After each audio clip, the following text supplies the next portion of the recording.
Coming up today, a review of the DR111 DRM receiver.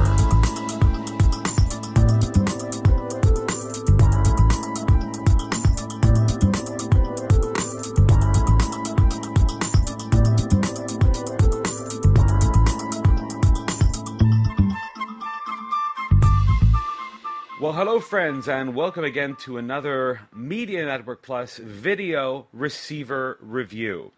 Now, I know that we haven't done one in quite some time, and there's a few reasons for that. First, I've been a little bit too busy, and second of all, the receiver that we're talking about today, I had to think first what to say.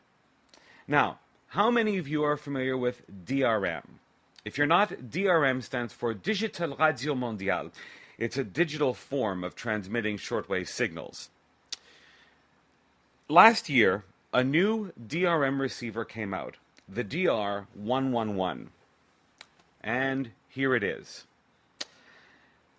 It's made in China from a company called New Star Electronics. Small, yes, very small. So today we're going to be reviewing this receiver. And as you know, I've always, from the onset, have said on the radio program that anytime we talk about a receiver, giving it a review, we will say it the way it is. We're not going to dance around things. So that's what we're going to do today. But first, this is the DR111. Let's talk about some of the positive things first and get that out of the way. Doesn't look too bad. It really doesn't look too bad. FM reception? Good. FM reception is excellent. AM reception? Here in Taiwan, I've had no problems whatsoever. Well, that concludes the positive side of reviewing this radio. I've been thinking in my head, because I don't like to give negative reviews just for the sake of giving a negative review. At least I found 3 positive things about it. There's been some receivers I haven't found any, and I was kind of pushing it even with those 3. The DR111 is supposed to be an affordable DRM receiver. Well, at over $140, you can do much better. Now, I've had 2 of these receivers for some time, and was giving them the test. Not once, and I stress that again, not once have I been able to pick up one single DRM transmission on this receiver. I would get the text of the station on the display. It would either say BBC or Radio New Zealand or All India Radio or the Disco Palace. But that's it. No audio whatsoever. And then I thought to myself, well, maybe atmospheric conditions are bad, and maybe it's just affecting DRM transmissions. So let me try it out then with a standard analog broadcast, which is what I did. I was equally shocked. When I first tried it out with an analog broadcast, I thought, oh, maybe there's something wrong with propagation. No, there wasn't, because what I did is I took another receiver, a Texan radio, on the same frequency, at exactly the same time, using exactly the same antenna, and this was the result. Now, first, let's take a listen to Radio Australia, recorded at 2:33 UTC on 17750 kHz, using a Texan radio. Investigating the way major supermarket chains deal with suppliers. That's despite an inquiry in 2008 that found the industry was workably competitive, and that the supermarkets, while tough, were fair to their suppliers. So who wins in this supermarket war? To consider this, It doesn't sound too bad, and I should mention that, by the way, that recording of Radio Australia is not at the clearest that it can be. Conditions weren't great that day, but it still sounds booming, right?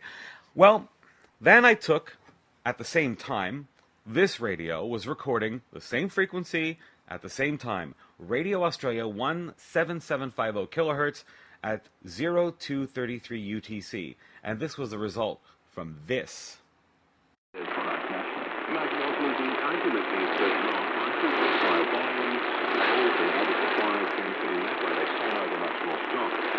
but if the price is so low that it barely covers costs, how sustainable is the strategy? Surprising, right?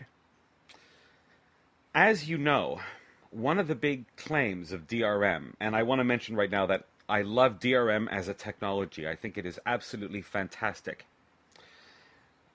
One of the claims that was made was that with DRM, you can use a lot less power. Now, Radio Australia is using a 100 kilowatt on 17750 kilohertz. If they used any less power, you wouldn't pick up anything at all. So how can you expect to listen to a 20 or 30 kilowatt DRM transmission if the receiver's sensitivity is that poor, right? I was a little shocked, to say the least, because when I heard that the radio was coming out, I thought, great, fantastic. It's been anything but. Now, in my life, I have owned many shortwave receivers, and still do. Receivers all the way from, well, beginning at $9 all the way up to $1,000. So I decided to compare it to the cheapest shortwave radio that I have, which is this one here. This is a Texan R911. At $9, this one is more sensitive for standard analog shortwave. This one. So I wonder, who do they want to market with this? Now, I know some other people that have this radio in the Pacific, and they've tried picking up some DRM transmissions from Radio New Zealand and also Radio Australia. They haven't had any luck. And even when they tried the standard analog shortwave bands, the reception was poor. Really poor. So I'm really surprised. Now, let's get back to the radio itself. As if we weren't already. Yes, it looks nice. This is the volume knob and for changing frequency. And it's a little bit silly because to change frequency you have to press it and then tune. If you're on the shortwave dials, both speakers go silent. Same with, why would you do that? Right? Why would you do that? And then you push it, and then the signal comes back in. And something that I realized when I was monitoring PCJ's FM relay here in Taipei, I had two radios running, and I realized this one had a delay of around 2.5 seconds. So it's almost like it's going through a microchip, and then the sound is coming out. So you press the button to go to a frequency, you have to wait, and then, oh, I'm not on the right frequency, you have to turn it off, and both speakers go dead, and you have to tune again. Very silly idea. It has this at the top, which includes the keys to move forward for changing frequency, also on a delay. You could put scan, but if the signal is too weak, which seems like everything on this radio, you just bounce right over it.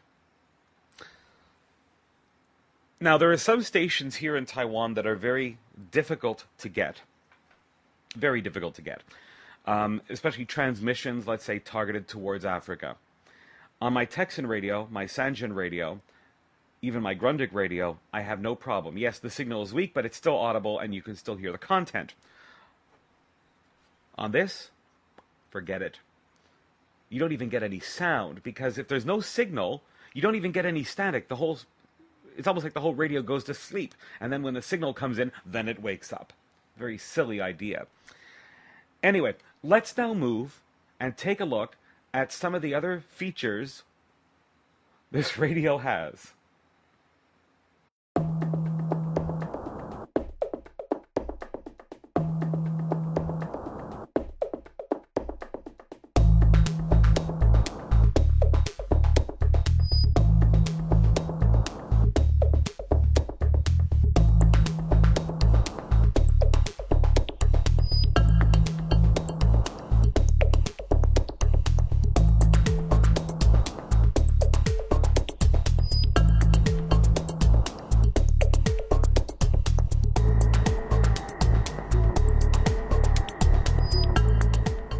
And there we go, a closer look at the DR111 DRM receiver. I don't know why, but I sort of feel like Jeremy Clarkson right now. I feel like doing something to this radio, like blowing it up. And guess what? I did. Sort of. I have another one here, which I decided to open up, to look, as they say, at the guts. And the guts don't look too pretty. Here it is. Look at the size of these speakers. They're 2-watt speakers, about 2 inches in diameter. The same kind of speaker that you'd find on the cheapest radio you can imagine. In fact, when I opened up this one, the speaker quality was even better. You look at the interior, and I'll show it up again.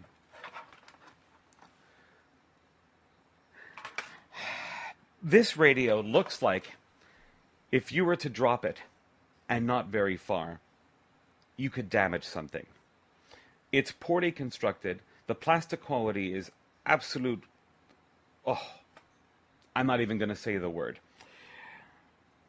The interior construction is so poor. I don't know what they were thinking. I really have no idea what they were thinking.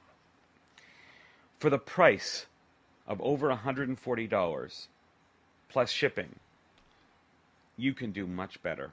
You really could do much, much better.